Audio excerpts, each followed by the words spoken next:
งอย่าทำเงียบเฉยหรือโทรศัพท์เข้ามาที่ชมเชยถามปัญหาเถิดเอ่ยจะเฉลยให้สุนฝากทำนี้มาช่วยย้ำเตือนอย่าลืมอย่าเลือนน้ำคำที่คำสอนสังคมวุ่นวายสุดแส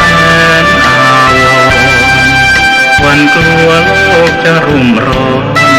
วันคำจะลับลอย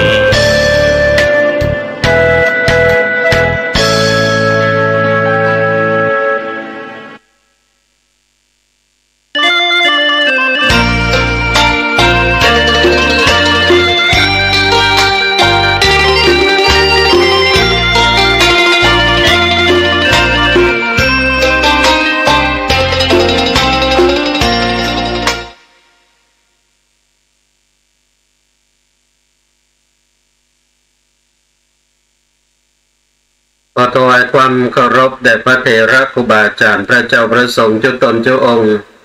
ขอเจริญพรกับศรัทธาสาธุชนทุกท่านที่เข้ามาติดตามรับชมรับฟังรายการสารธรรมยามดึกตั้งสถานีวิทยุออนไลน์ของวัดสันทรายแล้วก็ลิงก์สัญญาณไปที่สถานีวิทยุวัดป่าหินตำบลสุเทพอำเภอเมืองจังหวัดเชียงใหม่ขึ้น 104.50 เมกะเฮิรตซ์ในช่วงการเวลานี้ตัวก็ต้อนรับท่านผู้รับฟังมารับชมรับฟังบอกว่าจะตั้งFacebook Live หรือตั้งสถานีวิทยุวัดป่าหินเข้าสู่รายการสารธรรมยามดึกอาตมาภาพพระครูวรสุตตเขตเจ้าวัดวัดสันทรายตำบลสีดงเย็นอำเภอชัยประการจังหวัดเชียงใหม่ก็นำรายการพบปะกับทุกท่านในช่วงของยามดึกของวันจันทร์ที่11เดือนเมษายนพุทธศักราช2556 65ญาติโยมทุกท่านแล้วก็ต้องขออภัยเตยลงลืมช่วงนี้งานเข้าญาติโยมเนาะก็เพิ่งจะปิกมาจากอบรมสามเณรพระฤาษีร้อนที่โรงเรียนพระปริยัติธรรมวัดป่าไม้แดงก็เป็นโครงการบรรพชาอุปสมบทพระภิกษุสามเณรพระฤาษีร้อนรุ่นที่30ของคณะสงฆ์อำเภอชัยประการร่วมกับโรงเรียนพระปริยัติธรรมวัดป่าไม้แดงก็ทำการบรรพชาอุปสมบทพระภิกษุสามเณรตั้งแต่วันที่7 เมษายนญาติโยมก็จะไปสิ้นสุดโครงการในวันที่13 เมษายนที่จะถึงนี้นะญาติโยมก็ที่จริงแล้วก็โดยปกติโครงการก็ญาติโยมไปถึงสิ้นเดือนเมษายนแต่ก็เนื่องด้วยของภาวะเรื่องของโควิดก็ทำให้ต้องย่นย่อช่วงการเวลาให้กระชับสั้นเข้ามาวันนี้ก็ยังมีการอบรมบ่มความรู้ครับมาลูกพระลูกเนนของเฮาเนาะญาติโยมก็ไปทำหน้าที่ปิกมาก็จัดรายการต่อในยามดึกเนาะญาติโยมทุกท่านก็อุปิดอุถูกไปจะได้ก็ต้องขออภัยตัวงานเข้าเนาะญาติโยมเนาะทำให้สปันร้อยอันปันอย่างเข้ามาจะได้ก็ตามเนาะญาติโยมเรื่องของภาระหน้าที่การทำงานก็คือการปฏิบัติธรรมอย่างที่หลวงพ่อพุทธทาสได้กล่าวไว้ในญาติโยมการทำงานก็คือการปฏิบัติธรรมนั่นเองก็คือทำตามหน้าที่ของเราทำให้ดีทำให้ถูกต้องทำให้งดงามญาติโยมทุกท่านก็เมื่อจันทร์ที่แล้วไปได้จัดสักกรรมต้องขออภัยกับศรัทธาญาติโยมที่ตัวติดตามรับฟังไปนะเพราะว่าจันทร์ที่แล้วก็ตรงกับช่วงเวลาปฏิบัติธรรมบทชีพรามเฉลิมพระเกียรติที่วัดสันทรายพอดีนะช่วงวันจันทร์ก็เลยไปได้จัดรายการต้องขออภัยตัวเมื่อจันทร์ที่แล้วจันทร์นี้ก็มาทำหน้าที่ตามปกติหน่อยญาติโยมทุกท่านก็ ต้องขออนุโมทนากับญาติโยมทุกท่านตัวเนาะเข้ามาติดตามรับชมรับฟังเข้ามาแล้วก็แจกกันกดไลค์กดแชร์กันไปตัวอนุโมทนากับโยมน้องเทียนศิลป์เข้ามาติดตามรับชมรับฟังคอมเมนต์เข้ามาตัว สาธุสาธุเจ้าอนุโมทนากับโยมทวีศักดิ์ที่วาสุรเดชตังเมืองกอบตังกรุงเทพเนาะติดตามรับชมรับฟังอนุโมทนากับโยมแม่จงดีเชื้อกันทาตังสันไซคลองน้อยอำเภอฝางเข้ามาติดตามรับชมรับฟังแล้วก็คอมเมนต์เข้ามาตัวติดตามอยู่เจ้ากราบนมัสการเจ้าข้าขออนุโมทนาตัวอนุโมทนากับโยมสิงห์แก้วนันสุเข้ามาติดตามรับชมรับฟังในช่วงเวลานี้แล้วก็อนุโมทนากับโยมสวรรค์อภิวงศ์เข้ามาติดตามรับชมรับฟังแล้วก็อนุโมทนากับโยมเอ็นชัยนรงค์เข้ามาติดตามรับชมรับฟังในช่วงเวลานี้ตัวเนาะเข้ามาแล้วก็เจอกันกดไลค์กดแชร์กันไปตัวในช่วงการเวลายามดึกเนาะก็อยู่เป็นคู่เป็นเกมกันในยามดึกญาติโยมทุกท่านเนาะเข้ามาแล้วก็บัดลืมทักทายกันเข้ามาแล้วก็กดไลค์กดแชร์กันไปตัวก็พบปะกันในยามดึกในรายการสารธรรมยามดึกก็นำเอาสารธรรมนำฝากกับทุกท่านในยามดึกกันอย่างนี้ศรัทธาญาติโยมวันนี้ว่าในเรื่องของสองสิ่งในโลกสองสิ่งในโลกที่ทำให้เรานั้นเป็นไปต่างๆนานาดีพ่องง่ายพ่องก็อยู่ที่เราจะ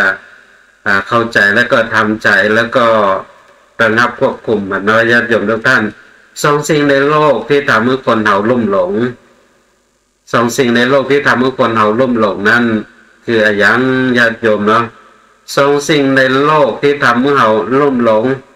นั่นก็คือคำพูดที่หวานหูคำพูดที่หวานหูคำพูดที่ไปเพราะปิ้ง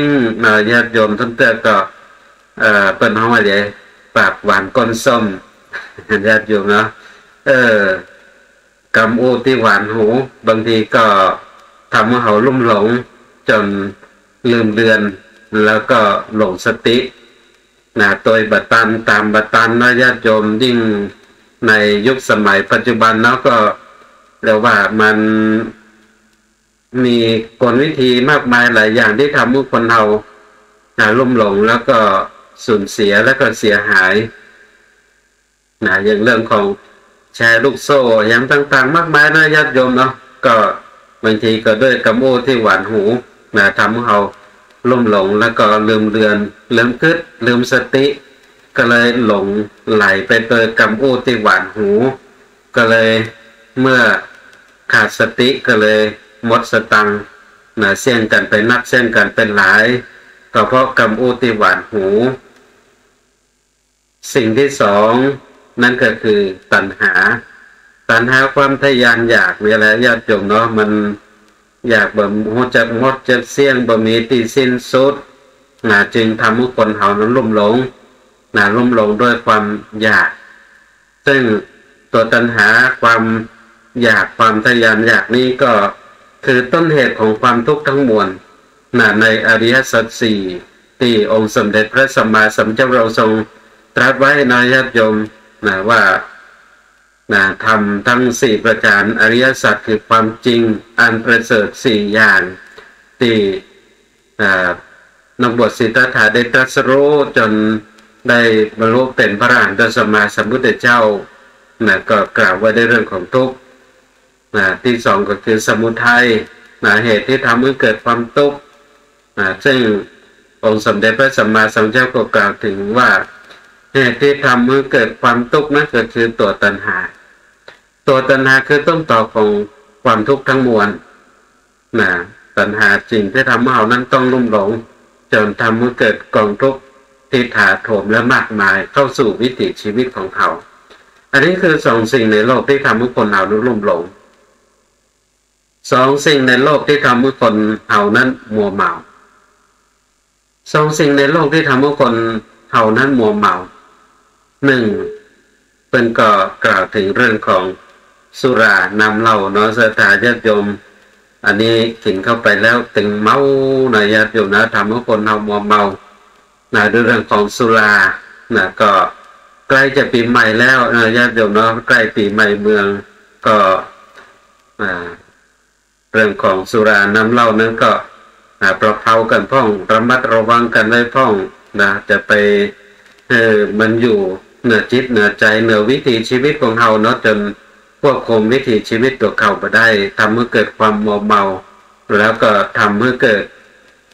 ความย่อยยับเสียหายที่เกิดขึ้นแก่วิถีชีวิตของเราบางทีถึงกระทั่งกับว่าหมดลมหายใจไปหมดโอกาสในการที่จะอยู่บนโลกใบนี้ก็เพราะสุราน้ำเหล้านี่เช่นเดียวกันหรือบางทีก็ทำให้ต้องพิกลพิการหรือทำให้เกิดโรคภัยไข้เจ็บต่างๆถาโถมเข้ามาสู่วิถีชีวิตก็เพราะตัวสุราญาติโยมตอนนี้ก็เริ่มเปิดกันวันนี้แล้วนะศรัทธาญาติโยมนะ7 วันอันตราย7 วันอันตรายก็เริ่มเปิดกันวันนี้แล้วก็มาในเรื่องนี้แหละญาติโยมนะเรื่องของสุราน้ำเหล้าในเรื่องของ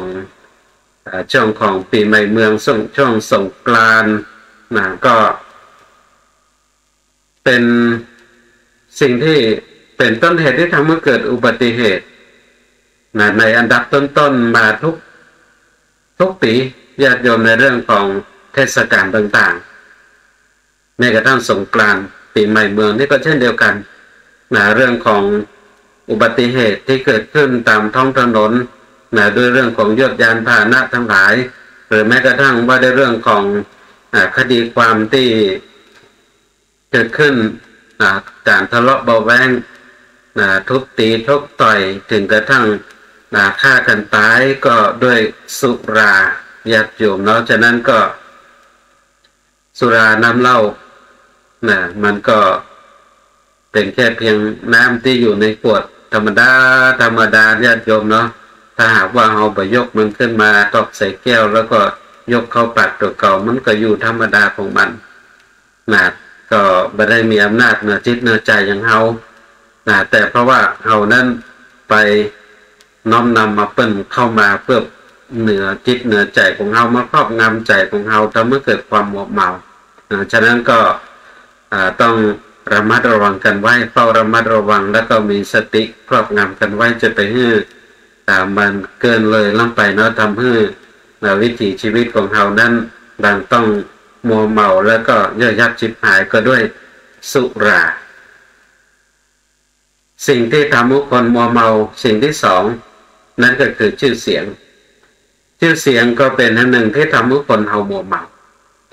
บางทีศรัทธาญาติโยมชื่อเสียงเกียรติยศทั้งหลายทั้งมวลคำนิยมยกย่องสรรเสริญเยินยอที่ผู้คนยกย่องเขาว่าเป็นคนเก่งเป็นคนดีเป็นคนมีความสามารถอย่างนั้นอย่างนี้ถ้าหากว่า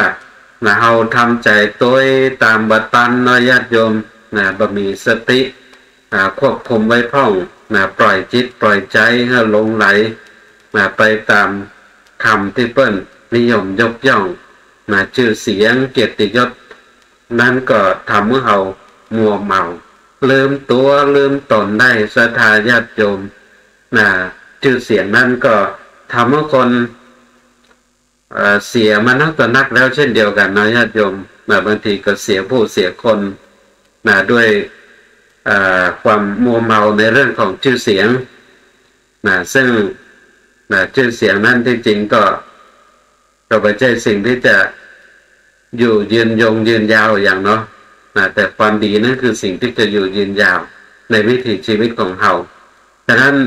สองสิ่งในโลกที่ทำให้คนเรานั้นมัวเมาหนึ่งก็คือสุราสองคือชื่อเสียงอันนี้ผ่านกันไปแล้วเนาะญาติโยมอันดับแรกสองสิ่งในโลกที่ทำให้คนเราลุ่มหลงก็คือกระโบหวานหูและก็ตัณหาสองสิ่งในโลกที่ทำให้คนเรามัวเมาหนึ่งก็คือสุราสองก็คือชื่อเสียงฉะนั้นก็อย่าปล่อยให้สิ่งเหล่านี้เข้ามาครอบงำจิตครอบงำใจของเราได้ญาติโยมเราจะทำให้เรานั้นหลงมัวเมาแล้วก็สูญเสียทำให้เกิดข้อผิดพลาดมากมายเกิดขึ้นแก่วิถีชีวิตของเราเพราะฉะนั้นสองสิ่งในโลกที่คอยพันธนาการทุกคนเอาไว้สองสิ่งในโลกที่คอยพันธนาการผูกมัดผู้คนบนโลกนี้เอาไว้ มีอย่างพ่องมาสองสิ่งที่เป็นเครื่องผูกมัดผู้คนบนโลกใบนี้ซึ่งเขาก็กล่าวถึงว่าสองสิ่งในโลกที่คอยเป็นเครื่องพันธนาการเครื่องผูกมัดผู้คนบนโลกใบนี้ไว้หนึ่งก็คือตัววัตถุญาติโยมเนาะตัววัตถุเรื่องของสิ่งของวัตถุเข้าของทั้งหลายทั้งมวลก็เป็นหนึ่งในสิ่งที่เป็นเครื่องพันธนาการผูกมัดผู้คนเอาไว้เมื่อบ่สามารถที่จะหลุดพ้นหลุดรอดจากห่วงแห่งความทุกข์หรือหลุดพ้นจากห่วงแห่งความลุ่มหลงมัวเมาติดยึดอยู่ซึ่งก็เป็นเครื่องพันธนาการที่ทำให้คนเหล่านั้นบ่สามารถที่จะหลุดรอดหลุดพ้นเข้าไปเพื่อที่จะไปสั่งสมความดีทั้งหลายทั้งมวลโดยการเข้าไปทำบุญสุนทานประพฤติปฏิบัติธรรมก็ด้วยวัตถุญาติโยมเนาะบางทีก็ติดเนื่องด้วยเรื่องของวัตถุด้วยเรื่องของสิ่งของทั้งหลายทั้งมวลที่จะต้องอยากที่จะได้มาซึ่งกว่าที่จะได้วัตถุเหล่านั้นมาก็ต้องได้มาด้วยราคาของสิ่งทั้งหลายเหล่านั้นซึ่งก็ต้องได้มาด้วยการใช้สตุ้มสตังค์ใช้เงินใช้ทองซื้อมาซึ่งสตุ้มสตังค์เงินทองทั้งหลายจะได้มาก็ต้องลงมือการทำงานญาติโยมเนาะดังที่กล่าวญาติโยมเนาะหลวงพ่อก็ว่าเงินนั้นไม่ใช่ทุกสิ่งทุกอย่างในชีวิตแต่ถ้าบ่มีเงินก็อยู่ในสังคมนี้ยากญาติโยมที่จริงก็เป็นไปอย่างนั้นแต่ว่าเราก็บ่ควรที่จะให้วัตถุเงินทองนั้นอยู่มีอำนาจเหนือวิถีชีวิตของเราคือเป็นเครื่องพันธนาการเราเอาไว้ซึ่งก็จะทำให้เราบ่สามารถที่จะหลุดพ้นหลุดรอดไปเพื่อที่จะสร้างสิ่งที่เป็นเรียกว่าเป็นเสบียงแห่งวิถีชีวิตของเราที่จะดำเนินไปสู่พบหน้าโลกหน้าได้เนาะญาติโยมก็เป็นอย่างนั้นแต่เนาะญาติโยมของพ่องเวลาที่มีการมีงานในอย่างเรื่องการงานบุญเรื่องการประพฤติปฏิบัติธรรมบางทีก็ถูกพันธนาการในเรื่องของวัตถุเงินทองเหล่านี้บ่มีเวลาบ่มีเวลาต้องการต้องทำงานญาติโยมดังที่ได้กล่าวถึงเนาะว่าปากประตูวัดนี่นะประตูวัดนี่บ่ได้ปิดตลอด24ชั่วโมงทุกคนสามารถเข้าได้ตลอดเวลาแต่ก็หาคนที่จะเข้าไปนั้นยากญาติโยมเนาะถึงแม้บ่ได้ปิดแต่ก็เข้ากันยากเหลือเกินเพราะการที่จะเข้าวัดไปทำบุญไปประพฤติปฏิบัติธรรมได้นั้นต้องตัดคือตัดบ่วงตัดพันธนาการเครื่องผูกมัดนี่แหละก็คือตัดเรื่องของวัตถุเงินทองทั้งหลายทั้งมวลสละต้องสละต้องแบ่งเวลาอันการงานนั้นทางเขาจะว่าการว่างานมีการนั่นงานนี่มันมีอยู่ทุกวันนั่นแหละญาติโยมเนาะบางทีมันก็ต้องสละพ่องต้องตัดพ่องเพื่อสร้างอย่างที่มันเป็นสาระเป็นแก่นสารแห่งวิถีชีวิตของเรานั่นแหละอย่างที่มันบอกว่าวันพระวันศีลก็จะมีทุกวัน7 วันไหนมีเหตุเตื้ออย่างน้อยญาติโยมก็สละให้สักวัน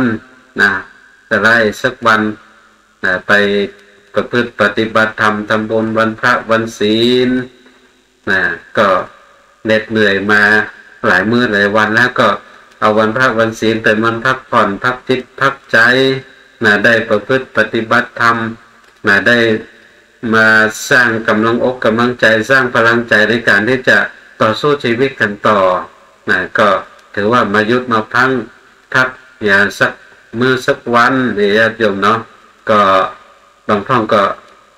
เอากระบู้เนี่ยไปกล่าวเนาะญาติโยมว่าก็ญาติการมาหมู่ตะใดก็บ่หันร่ำมันรวยสักเตื้อ พักอย่างสักวันนะเข้าวัดทำบุญอีกสักวันมันก็คงเป็นอย่างกล้าอย่างนะญาติโยมก็เป็นเรื่องของวิธีคิดของแต่ละผู้แต่ละคนซึ่งก็นะเป็นอย่างนี้แต่เนาะเรื่องของวัตถุเงินทองก็เป็นเครื่องพันธนาการผูกมัดอย่างหนึ่งอย่างที่ในการจัดการงานศพเลยแหละญาติโยมเนาะเวลามีคนตายนะเพิ่นก็เอาศพคนตายนอนบน แค่บนตังได้ทำการอาบน้ำศพระยังเสร็จเรียบร้อยแต่งใส่เสื้อใส่ผ้าใหม่ให้กับสัตว์ศพคนตายนั้นแล้วก่อนที่จะเอาเข้าล่องเข้าโลงเพิ่นก็จะต้องผูกต้องมัดมัดด้วยเชือก3 เส้นเชือกเส้นหนึ่งก็ผูกมัดไว้ที่มือเส้นหนึ่งก็ผูกไว้ที่ข้อเท้าเส้นหนึ่งก็ผูกไว้ที่คอญาติโยมก็เป็นเรื่องบ่งบอกอย่างหนึ่งเนาะเรื่องของผูกมือผูกมือคือเรื่องของมือต้องแยกการทำงานและเรื่องวัตถุเงินทองญาติโยมก็เป็นเครื่องผูกมัดหนึ่งอย่างที่ได้กล่าวถึงแล้วก็ที่สองที่เป็นเครื่องคอยพันธนาการคนเฮานั่นก็คือความรักใคร่ความรักใคร่ความฮักก็เป็นเครื่องพันธนาการผูกมัดหนึ่งเนาะที่ทำให้คนเฮานั้นบ่สามารถที่จะหลุดรอดพ้นจากอำนาจของพญามารได้ญาติโยมก็ดังที่ได้กล่าวถึงนั้นว่าเวลาคนตายแล้วเพิ่นก็ผูกมัดด้วยเครื่องพันธนาการนั่นก็คือด้วยเชือก3 จุด3ตีด้วยกันตีที่2นั้นก็ตีแรกก็ผูกมือตีที่2ผูกที่ข้อเท้าซึ่งข้อเท้าก็หมายถึงเรื่องของความฮักความใกล้เรื่องของสามีภรรยานี่แหละญาติโยมเนาะผูกมัดเอาไว้ก็ทำให้บ่สามารถที่จะไปที่ไหนได้สะดวกมีครอบครัวมีสามีภรรยาแล้วญาติโยมเนาะจะไปที่ไหนก็บ่สะดวกจะไปทำบุญสุนทานจะไปประพฤติปฏิบัติธรรมบางครั้งก็บ่สะดวกเพราะมีเครื่องผูกมัดมีเครื่องพันธนาการนี้ญาติโยมก็เป็นเครื่องแห่งผูกมัดหนึ่งแล้วก็แห่งบ่วงนั้นก็เครื่องผูกที่ไหนศรัทธาญาติโยมผูกไว้ที่คอผูกไว้ที่คอนั้นยิ่งร้ายญาติโยมเนาะผูกไว้ที่คอนี่ก็สำคัญคอคือจุดสำคัญนะเรื่องของวิถีชีวิตญาติโยมที่คอผูกไว้ที่คอนั้นหมายถึงยังก็หมายถึงลูกหมายถึงลูกนั้นก็ถือว่าเป็นสิ่งสำคัญในชีวิตของคนได้เป็นพ่อเป็นแม่คือทุกสิ่งทุกอย่างในชีวิตมีความสำคัญอย่างยิ่งซึ่งก็เป็นเครื่องผูกมัดที่ยิ่งใหญ่เหมือนครั้งที่เจ้าชายสิทธัตถะเจ้าชายสิทธัตถะไปประพาสอุทยานไปป้าเขาใส่เทวทูตทั้ง4ญาติโยมก็คือคนแก่คนเจ็บคนตายสมณะแล้วก็ปีกมาก่อนจะเข้าไปในเมืองที่ปากประตูเมืองนั้นก็มีทหารคอยเฝ้าอยู่เมื่อพระองค์มาถึงแล้วทหารก็เข้ามาทูลบอกเจ้าชายสิทธัตถะว่าตอนเนี้ยพระนางยโสธราติมพาพระมเหสีนั้นได้ประสูติพระโอรสแล้วพระเจ้าข้าซึ่งเจ้าชายสิทธัตถะเมื่อได้ยินคำนี้ญาติโยมว่าพระนางยโสธราติมพาได้ประสูติพระโอรสแล้วความรู้สึกของเจ้าชายสิทธัตถะในเวลานั้นเนี่ยเพิ่นบอกว่ามี2ความรู้สึกความรู้สึกหนึ่งนั่นก็คือดีใจญาติโยมดีใจได้เป็นพ่อคนแล้วดีใจปลื้มใจความรู้สึกที่2 นะซึ่งบางทีก็อาจจะไม่ได้มีในความรู้สึกสำหรับของคนพ่อคนอื่นๆเนาะนะนี่เป็นความรู้สึกที่พิเศษออกไปเจ้าชายสิทธัตถะความคิดในแง่ที่สองนั่นก็คือโอ้ลูกเราได้ลูกแล้วลูกเป็นพ่อชายลูกของเราเนี่ยจะเป็นบ่วงที่ยิ่งใหญ่ที่ผูกมัดเราบึงเรานั้นออกบวชได้ง่ายญาติโยมถึงกระทั่งว่าเปล่งอุทานออกมาเนาะราหูรังชาตังราหูรังพันธนังบ่วงเกิดขึ้นแล้วแก่เราบ่วงผูกเราแล้วเนี่ยเปล่งอุทานออกมาเยอะญาติโยมเนาะจนเพิ่นเอาไปตั้งชื่อลูกของเจ้าชายสิทธัตถะว่าราหุลกุมารซึ่งคำว่าราหุลก็หมายถึงบ่วงนะญาติโยมอันเนี้ยคือสิ่งพันธนาการผูกมัดทุกคนเอาไว้นะซึ่งก็เป็นเรื่องสำคัญเนาะสองสิ่งในโลกที่คอยพันธนาการทุกคนเอาไว้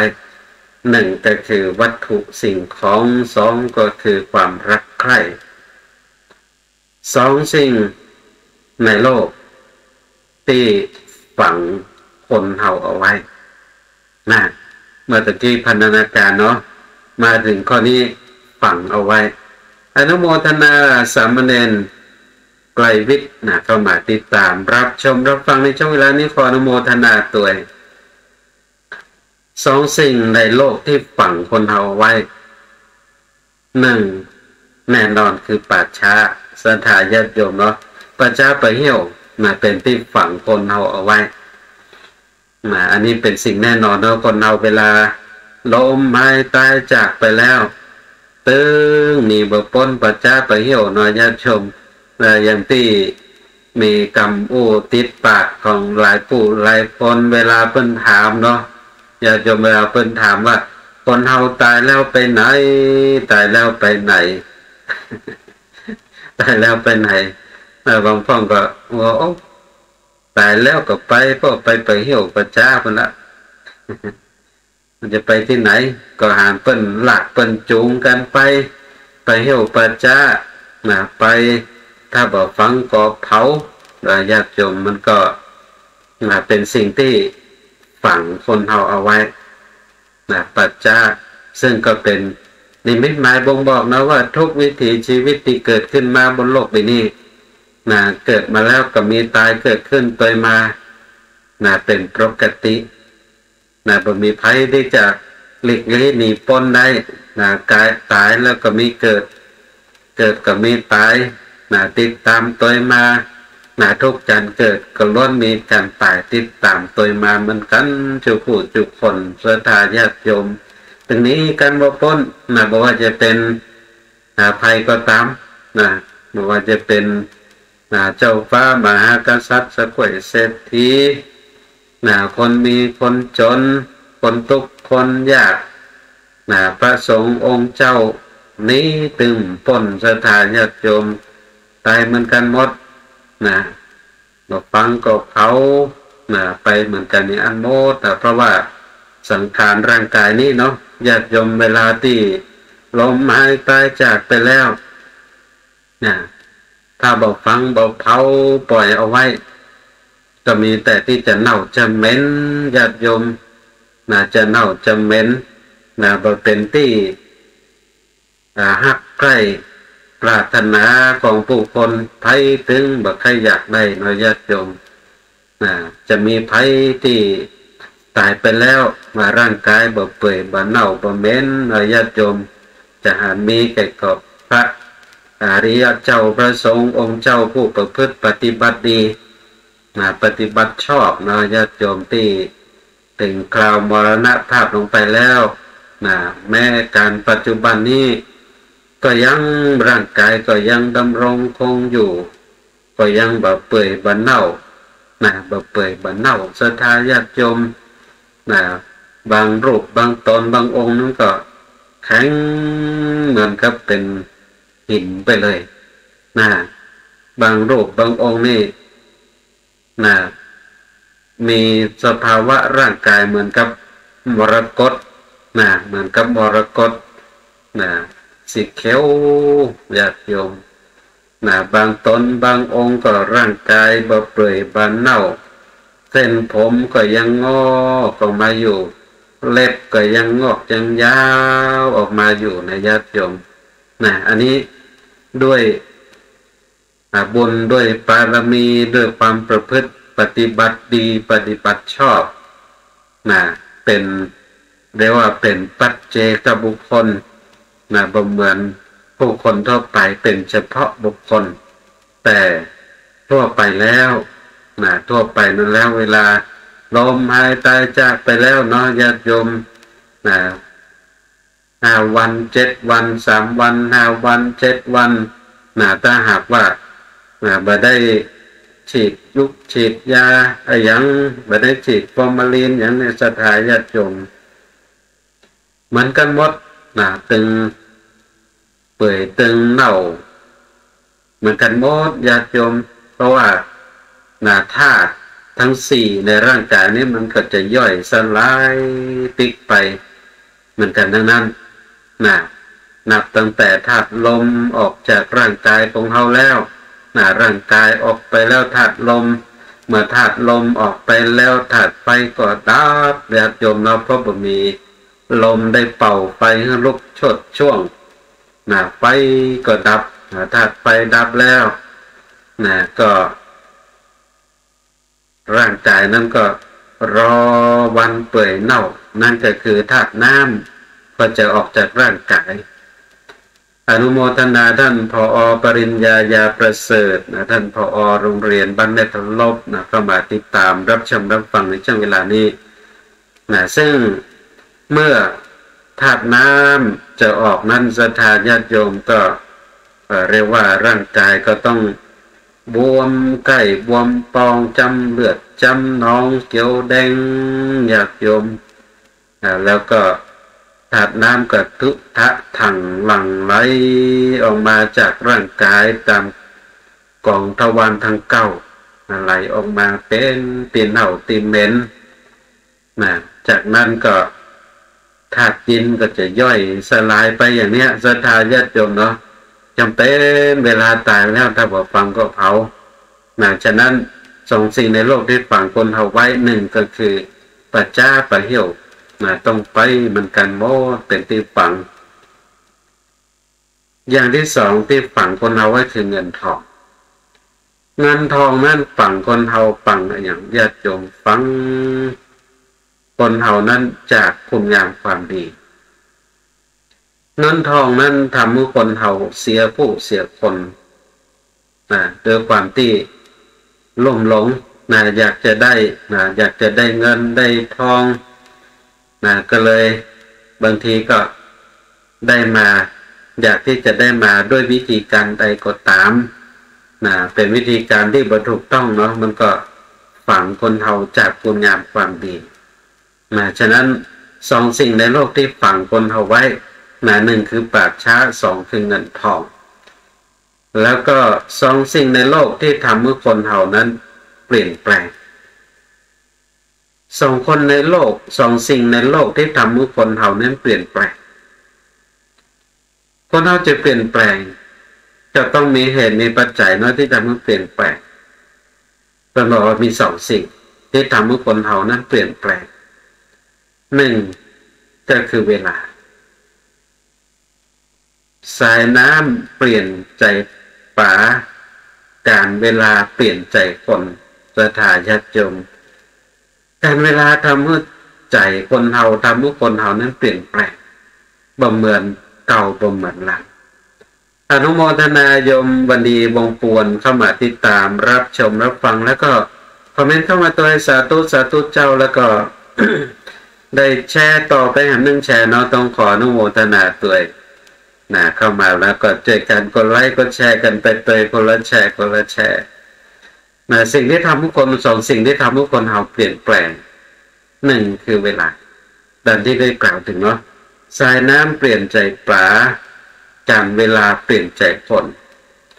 สายน้ำทำให้ปลานั้นเปลี่ยนใจเปลี่ยนทิศเปลี่ยนทางชั้นใดก็ตามญาติโยม การเวลาก็ทำเมื่อคนเท่านั้นเปลี่ยนไปคนเท่านั้นเปลี่ยนไปตามกาลตามเวลาความคิดความอ่านของคนเท่านั้นก็เปลี่ยนไปตามกาลตามเวลาศรัทธาญาติโยมเพราะว่าการเวลายิ่ง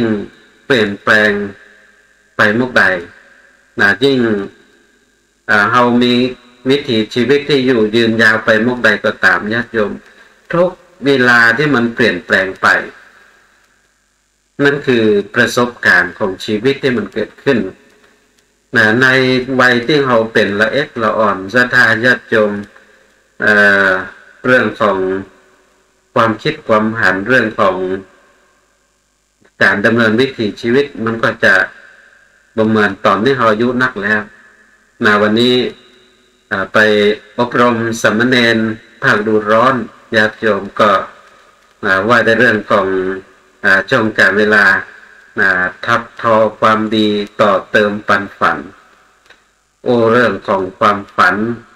My Dream ความฝันของฉันก็ถึงเรื่องของความฝันทุกคนมีสิทธิ์ที่จะฝันเพราะว่าคนเราถึงแม้จะต่างถิ่นต่างที่ต่างสถานะจะได้ก็ตามแต่ทุกคนมีสิทธิ์ที่จะฝันทุกคนมีสิทธิ์ที่จะเป็นแต่ก็คือแต่ละรูปแต่ละองค์ได้เห็นหูแล้วก็สุดท้ายก็คือแต่ละรูปลองเขียนความฝันบนตัวเก่าเอาไว้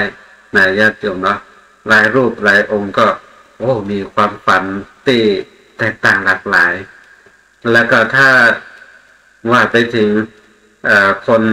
เราอ่อนในยุคแต่ก่อนกับยุคนี้ก็ความฝันก็ต่างกันยุคนี้หลายรูปญาติโยมเนาะความฝันอยากจะเป็นยังบางรูปอยากจะเป็นนักยูทูบเบอร์ก็คือนักสร้างเรื่องราวผ่านทาง YouTube เป็นยูทูบเบอร์บางท่านก็อยากจะเป็นโปรแกรมเมอร์บางรูปก็อยากจะเป็นนักเรียกว่าสร้างเกมญาติโยมหลายรูปหลายองค์ฝันกันไปต่างๆนานามีบางรูปกับฝันที่แตกต่างกับคนอื่นทั้งหมดก็คือเรื่องของบริบทสังคมเรื่องของประสบการณ์ชีวิตที่ต่างกันของแต่ละรูปแต่ละองค์แต่ละผู้แต่ละคนเอาเหมือนกันเนาะในเวลาที่เปลี่ยนไปละอ่อนก็ฝันต่างๆกันไปแต่พอถึงการเวลาที่มันเปลี่ยนไปพออายุนับขึ้นญาติโยมความฝันที่เราเคยฝันสิ่งที่เราเคยคิดมันเปลี่ยนไปญาติโยมบางรูปบางองค์บางผู้บางคนเมื่อยามยังเป็นคนหนุ่มคนกำเนี่ยศรัทธาญาติโยมเป็นคนใจฮ้อนใจฮ้อนใจนักเลงศรัทธาญาติโยมตึงได้ไปการไปงานไหนเดี๋ยวก็ตีเปิ่นเดี๋ยวก็มีเรื่องมีราวสปะสปั่นศรัทธาญาติโยมพอถึงการเวลาที่มันเปลี่ยนแปลงไปคืออายุนักขึ้นผ่านประสบการณ์ชีวิตมามากมายในเรียนรู้อย่างมากมายทำให้เปลี่ยนไปจากที่เคยเป็นคนมุตลุดุดันก็เริ่มกลายเป็นคนที่มีความสงบเสงี่ยมนักขึ้นอันนี้ศรัทธาญาติโยมสองสิ่งในโลกที่ทำให้คนเราเปลี่ยนแปลงหนึ่งนั้นเกิดถึงเรื่องของเวลาจะสอนเราเวลาจะทำให้เราได้เห็นรู้ฉะนั้นจงเห็นรู้จักเวลาที่คอยสอนเราอยู่ตลอดเวลาเพื่อที่จะสร้างความเปลี่ยนแปลงแห่งวิถีชีวิตของเขาอนุโมทนากับโยมสมศักดิ์ใจทวินเข้ามาติดตามรับชมรับฟังในช่วงเวลานี้ตัวยแล้วก็ญาติโยมที่รับฟังจากการลิงก์สัญญาณไปที่สถานีวิทยุวัดไผ่หินตำบลสุเทพเมืองจังหวัดเชียงใหม่คลื่น 104.50 เมกะเฮิรตซ์ที่รับฟังอยู่ในช่วงเวลานี้ก็ตอนนี้ถึงเวลาเปิดสายหน้าใหม่แล้วเนอะท่านใดจะโทรศัพท์เข้ามา อุจจาสนทนาแลกเปลี่ยนความคิดความเห็นกันในช่วงเวลานี้ก็โทรมาได้นอที่เบอร์โทรศัพท์0898523498 0898523498เนอญาติโยมที่รับฟังอยู่ต่างสถานีวิทยุวัดป่าหินน่าจะโทรเข้ามาอุจจาสนทนาแลกเปลี่ยนความคิดความเห็นกันก็เช่นได้เนอในช่วงการเวลานี้0898523498เนาะก็โทรเข้ามาได้โทรเข้ามาเป็นคู่เป็นกิมกันเป็นกำลังอกกำลังใจกันในยามเด็กหน่อยญาติโยมทุกท่านจะได้ก็ดี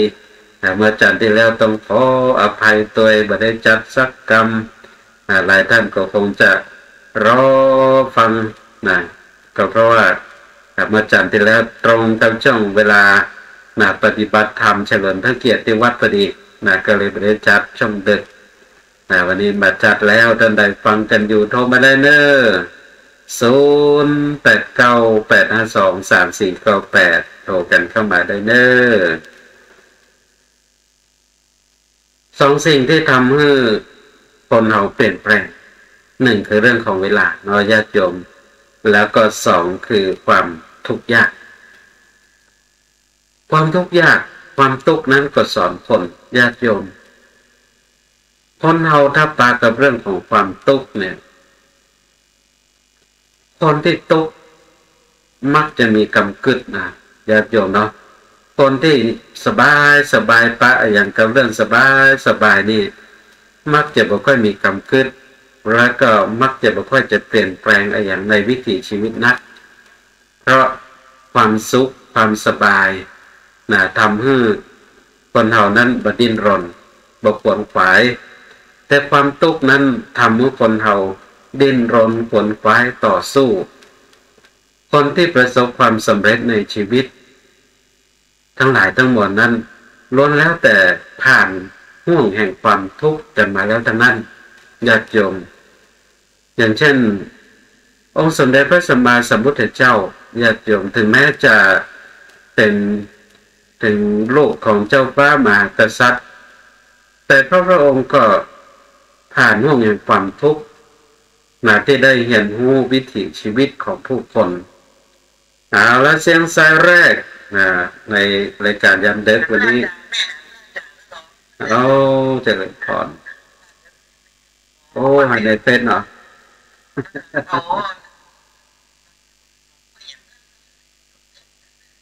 นั่นกัน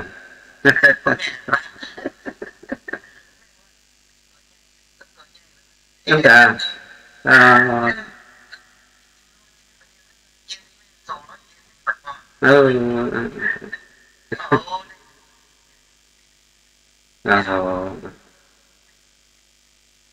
สาธุโยมแม่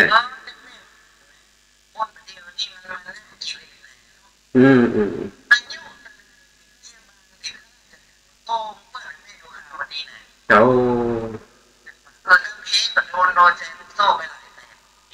นั่นน่ะ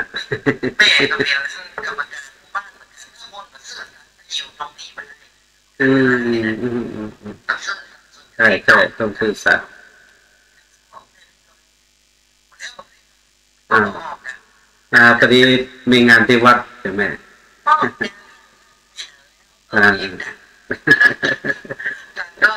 สาธุใช่ไหม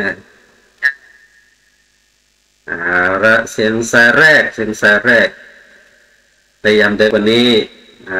ละเสียงสายแรกจากโยมแม่ทั้งสันสายหลวงเนาะ FC แฟนพันธุ์แท้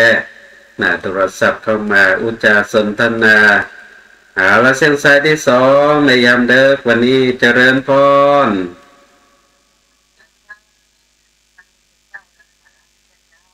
ตั้งสันกลางไหมเนาะสาธุใช่จันแล้วไม่ได้จัดแม่จันแล้วมีงานปฏิบัติธรรมเฉลิมพระเกียรติวัดบริษัท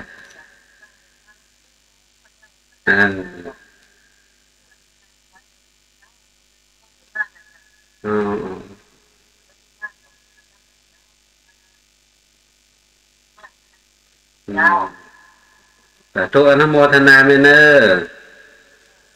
สาธุ แล้วเสียงสายที่สองในยามดึกวันนี้โยมแม่จากตังปูนสันกลางสันกำแพงอันนี้ก็ฟังทุกวันจันทร์ฟังแล้วก็โทรศัพท์เข้ามาอูจาสนทนาเป็นกำลังอกกำลังใจกันในยามดึกต้องขออนุโมทนาด้วยโยมแม่ก็ฟัง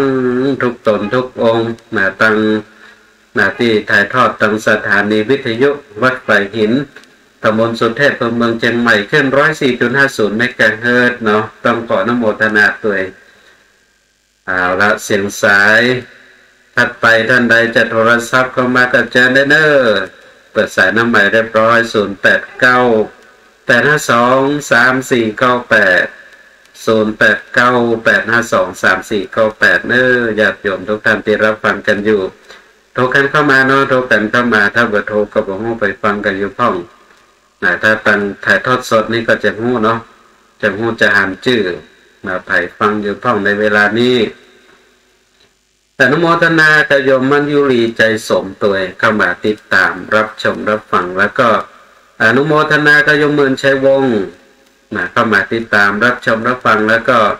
คอมเมนต์เข้ามาเตือนสาธุสาธุครับขออนุโมทนาตัวสำหรับการเข้ามาติดตามรับชมรับฟังกันในช่องเวลายามดึกกันอย่างนี้เนาะสารธรรมยามดึกก็อยู่เป็นคู่เป็นกิมทุกท่านทุกวันจันทร์ทุกวันจาก4 ทุ่มถึง5 ทุ่มก็เป็นช่วงโอกาสเวลาที่ได้พบได้ปะกันอย่างนี้เอาละเสียงสายที่3ในยามดึกวันนี้เจริญพรสาธุร้องวัวแดงสันกำแพงเนาะถูกชัดเจนดีเนาะสาธุโยมแม่เนอสาธุสาธุแล้วเสียงสายที่3แล้วเสียงสายจากโยมแม่ต้องร้องวัวแดงสันกำแพงก็เมื่อตะกี้สันกลางสันกำแพงประเดี๋ยวนี้ร้องวัวแดงตั้งสันกำแพงเหมือนกันขออนุโมทนาเนอที่ติดตามรับฟังกันโทรศัพท์กันเข้ามาเนาะเป็นกำลังอกกำลังใจกันในยามดึกอนุโมทนากับโยมวันเพ็ญจันทร์ประเสริฐเข้ามาติดตามรับชมรับฟังแล้วก็คอมเมนต์เข้ามาตัวสาธุสาธุเจ้าขออนุโมทนาเนออนุโมทนากับทุกท่านเข้ามารวมกันติดตามรับชมรับฟังกันแล้วก็คอมเมนต์ทักทายอุจาสนทนากันเข้ามาก็สำหรับท่านที่รับฟังทางสถานีวิทยุวัดไผ่หินขึ้น 104.50 เมกะเฮิรตซ์ท่านใดจะโทรศัพท์เข้ามาในช่วงการเวลานี้ก็จะได้น้อยยังมีเวลาสำหรับการที่จะโทรเข้ามา0898523498 เนาะโทรกันเข้ามาได้สำหรับ2 สิ่งในโลกที่ทำให้เราเปลี่ยนแปลง1คือเวลา2คือความทุกข์ความยากศรัทธาญาติโยมความทุกข์ยากทำให้คนเรานั้นเปลี่ยนแปลงไปในทิศทางที่ดีขึ้นเพราะความทุกข์ความยากนั้นมันสอนให้เราเป็นคนสู้ชีวิตญาติโยมคนที่ผ่านความทุกข์ความยากนะมันจะสู้ชีวิตอาตมาภาพผ่านคลิปรายการหนึ่งมาเป็นสัมภาษณ์เจ้าของบริษัทเจ้าของกิจการหนึ่งเนาะเรื่องของบริษัทเศรษฐศิริซึ่งเจ้าของมันก็ถือว่าเป็นคนร่ำคนรวยคนมั่งคนมีเลยญาติโยมเนาะ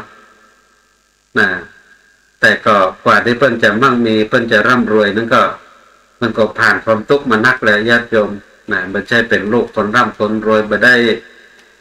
กาบจนเงินจนทองออกมาแหละเป็นความทุกข์คนยากแต่เพราะความทุกข์ความยากนั้นมันทำให้เป็นคนสู้คนเป็นคนสู้ชีวิตทำให้มีความมุ่งมั่นที่จะพัฒนาชีวิตจนมั่งมีแต่เพิ่นก็บ่ลืมที่จะสอนลูกสอนหลานให้ญาติโยมเพิ่นบอกว่าลูกหลานของมันแต่ละคนเนี่ยก่อนที่จะ ขึ้นมาเป็นเจ้านายคนมาดูแลกิจการเนี่ยจะต้องไปเป็นลูกน้องก่อนจะต้องไปเป็นลูกน้องก่อนไปเรียนรู้ก่อนเรียนรู้ทุกข์รู้ยากก่อนรู้ว่าเป็นลูกน้องเนี่ยมันทุกข์มันยากจะได้วันหน้าถ้าได้ขึ้นมาเป็นวันหน้าเปิ้นมาเป็นเจ้านายเปิ้นจะได้รู้ใจของลูกน้องป้องปายว่ามีความทุกข์ความยากจะได้เข้าใจเนี่ยศรัทธาญาติโยมถ้าหากว่าคนเฮานั้นปะกับความทุกข์ความยากนั้นก็จะทำให้เกิดความเปลี่ยนแปลงไปในทิศทางที่ดีขึ้นพัฒนาวิถีชีวิตให้ดีขึ้นฉะนั้นสองสิ่งในโลกที่ทำให้คนเฮาเปลี่ยนแปลงหนึ่งคือเวลาสองคือความทุกข์ความยากแล้วก็สองสิ่งในโลกที่ปลดเปลื้องคนทุกคนได้สองสิ่งในโลกที่ปลดเปลื้องคนทุกคนในโลกได้นั้นหนึ่งก็คือปัญญาญาติโยมปัญญานั้นปลดเปลื้องคนทุกคนได้ปลดเปลื้องคนจากกองทุกข์ได้ด้วยปัญญาเพราะปัญญานั่นแหละศรัทธาญาติโยมเราจึงทำให้เกิดมีองค์สมเด็จพระสัมมาสัมพุทธเจ้าถ้าบ่มีปัญญาแล้วบ่สามารถที่จะเป็นพระสัมมาสัมพุทธเจ้าได้ญาติโยมต้องมีปัญญาก็เหมือนพระพุทธรูปที่เป็นปั้นในญาติโยมก็เป็นองค์แทนของพระพุทธเจ้าเป็นสารูปของพระพุทธเจ้าเป็นปั้นไว้เพื่อเป็นองค์เป็นเครื่องเปรียบเทียบคนเฮาได้พบคิดพิจารณาบนพระเศียรของพระพุทธรูปนั้นเส้นผมเส้นเกศาของพระพุทธรูปนั้นก็จะเป็นขมวดเป็นปุ่มเป็นก้นหอยเป็นออกมาเป็นลักษณะของก้นหอยเป็นปุ่มซึ่งติดอยู่เต็มพระเศียรติดอยู่เต็มหัวซึ่งก็ปุ่มได้เป็นก้นหอยเป็นขมวดอยู่นั่นเนี่ยมันเปรียบเหมือนกับปัญหาในชีวิตของผู้คนของมนุษย์คนเฮานั้นมันมีมากมายปัญหาทั้งหลายทั้งมวลในวิถีชีวิตมีมากมายแล้วส่วนที่สูงที่สุดขึ้นไปนั้นก็คือพระเกศโมลีหรือว่าเปลวเพลิงที่แหลมขึ้นไปนั้นท่านเปรียบเหมือนกับตัวปัญญาอยู่เหนือปัญหาทุกอย่างก็เพราะมีปัญญาฉะนั้นปัญญาจึงเป็นตัวที่ปลดเปลื้องคนจากห่วงทุกข์คนเราถ้ามีปัญญาแล้วศรัทธาญาติโยมมันจะหันช่องหันทางที่จะทำลายกระจัดความทุกข์ออกไปจากวิถีชีวิตของเราถ้ามันจะคิดได้ญาติโยมมันจะคิดได้เวลาที่ปะกับความทุกข์ความยากอะไรอย่างได้เข้ามาสู่วิถีชีวิตเนี่ยถ้ามีปัญญาแล้วมันเปรียบเหมือนกับแสงสว่างมันจะส่องหันทิศหันทางในการที่จะดำเนินวิถีชีวิตฉะนั้น สองสิ่งในโลกที่ปลดเปลื้องคนทุกคนหนึ่งคือปัญญาสองคือจิตใจก็เป็นอันหนึ่งที่ทำให้ปลดเปลื้องคนทุกคนจากห่วงแห่งกองทุกข์จิตใจศรัทธาญาติโยมจิตใจนั้นเป็นเรื่องสำคัญในตัวของมนุษย์คนเฮาเนี่ยเพิ่นบอกว่ามันมีอยู่สองส่วนสองส่วนก็คือกายกับใจระหว่างกายกับใจนั้นอันใดสำคัญใจสำคัญเพิ่นจึงกล่าวว่าใจเป็นนายกายเป็นบ่าวฉะนั้นจิตใจนั้นเราจะต้องฝึกฝนเราจะต้องพัฒนาเพื่อที่จะช่วยให้เรานั้นปลดเปลื้องความทุกข์ยากออกจากวิถีชีวิตของเราถ้าจิตใจของเราได้รับการพัฒนาได้รับการฝึกฝนแล้วศรัทธาญาติโยมมันจะปลดเปลื้องเขาออกจากห่วงแห่งความทุกข์เหมือนกับองค์สมเด็จพระสัมมาสัมพุทธเจ้าเป็นเบื้องต้นเป็นแบบอย่างให้กับเราพระองค์ฝึกจิตฝึกใจฝึกจิตฝึกใจที่มันดิ้นรนซัดสายเปรียบเหมือนกับอีวอกอีลิงที่มันบ่นิ่มที่มันบ่มีพลัง นี่มันทำพาเราไปสู่ห้องความทุกข์พระองค์ก็ฝึกจิตฝึกใจตัวนี้นะให้นิ่งให้นิ่มเป็นลิงติ่งหูกรรมศรัทธาญาติโยมจิตใจดวงนี้ก็อยู่กับติกับหนอยู่กับเจ้ากับจองอยู่กับตนกับตัวบอกไปภายนอกนะก็เฝ้าระแวดระวังความทุกข์เบิ่งเข้ามาสู่วิถีชีวิตของเขาฉะนั้นเนี่ยสองสิ่งที่ปลดเปลื้องคนเขาจากเมืองความทุกข์นั้นนะหนึ่งก็คือปัญญาสองก็คือจิตใจฉะนั้นทั้งหมดนี้คือสิ่งสำคัญที่เราจะต้องทำความเข้าอกเข้าใจในการที่จะดำเนินวิถีชีวิตของเราเนาะญาติโยมอยู่บนโลกใบนี้ยิ่งใดจะให้เราอยู่บนโลกแห่งความทุกข์ที่หลากหลายได้อย่างมีความสุขก็ด้วยการที่เรามีแง่คิดพิจารณาในการที่จะดำเนินวิถีชีวิตของเขาสำหรับสารธรรมยามดึกในวันจันทร์วันนี้ก็เดินทางมาถึงช่วงสุดท้ายของรายการแล้วเนาะศรัทธาญาติโยมก็คงจะได้โอกาสเวลาที่จะนำรายการจากลาท่านผู้ฟังกันไปด้วยโอกาสเวลาเพียงเท่านี้วันจันทร์หน้าก็ปากันใหม่เนาะญาติโยม4 ทุ่มถึง5 ทุ่มก็ตัวติดตามรับชมรับฟังกันตัวก็สำหรับวันนี้ก็คงจะได้ถือโอกาสเวลานำรายการจากลาท่านผู้ฟังกันไปด้วยโอกาสเวลาเพียงเท่านี้ขอขอบพระคุณพระเถระครูบาอาจารย์พระเจ้าพระสงฆ์เจ้าตนเจ้าองค์ที่เข้ามาติดตามรับชมรับฟังแล้วก็ขออนุโมทนากับศรัทธาญาติโยมทุกท่านที่เข้ามาติดตามรับชมรับฟังแล้วก็กดไลค์กดแชร์คอมเมนต์ทักทายอุจาสนทนากันเข้ามาตัวแล้วก็ขอขอบพระคุณอนุโมทนาศรัทธาญาติโยมที่รับฟังจากการลิงก์สัญญาณไปที่สถานีวิทยุวัดป่าหินตำบลสุเทพอำเภอเมืองจังหวัดเชียงใหม่ตัวขออำนาจคุณพระศรีรัตนตรัยและก็สิ่งศักดิ์สิทธิ์ทั้งหลายคุณบุญกุศลที่ศรัทธาญาติโยมทุกท่านได้บำเพ็ญประกอบกระทำบำเพ็ญให้เป็นไปจงได้กลับกลายเป็นภรวะปัจจัยเป็นอุปนิสัยหนุนส่งถึงวิถีชีวิตของทุกท่านได้ประสบพบกับความสุขความเจริญโชคดีมีใจอยู่เย็นเป็นสุขเหมือนกันทุกท่านทุกคนและขอทุกท่านจงเจริญในธรรมแห่งองค์สมเด็จพระสัมมาสัมพุทธเจ้ายิ่งขึ้นไป